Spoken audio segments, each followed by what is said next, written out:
Wala tayong magawa. Ano kaya gagawin natin? Asarin ko kaya mama ko. Asarin natin si mama. Asarin natin si mama kasi di ba naka-BBM yun. Tapos sabihin natin na ano na mag-a-against tayo. Pasok tayo sa kabilang kwarto. Bilis, ayusin mo na yun. Asarin natin si mama. Kunwari mag-cellphone ka, pasok ka sa kabilang kwarto. Kunin mo yung cellphone. Bakit? Kunwari doon ka, uupo ka. Oo. Tapos, pag sabi kong ano ba yan? Ang mahal na ng mga gas. Kasi, sasabi mo, oo nga, tita. Ganun ka lang ha. Bilisan mo. Kasangayon ka. Napatayin mo na electric fan.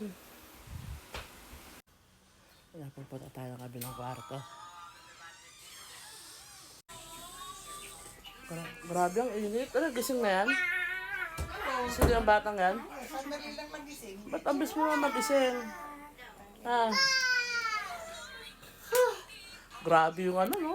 Grabe yung mahal ng, gasolina. Ano ba yung gobyerno nga? Puro kasi kurap. Wala na pag-asa kay, BBM. Puro tayo, kasi. Akala mo lang yun. Akala mo lang. Natural talagang tumataas. Boom daw dahil din sa gasolina. Yung daanan hindi madaanan. Oh. Ayun. Hindi, syempre, bakit sa iba? Hindi naman. Ano sa iba? Paano hindi mo sa iba? Buong mundo nga eh. Kaba?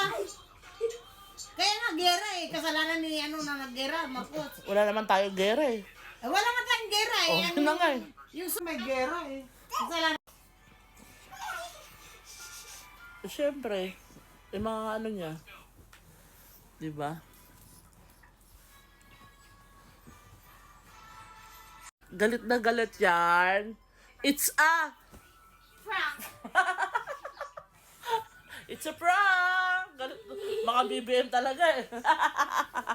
Mga BBM talaga si mama eh. Sabi mo, it's a prank! Sabi mo kay mama, it's a prank! It's a prank! Wow!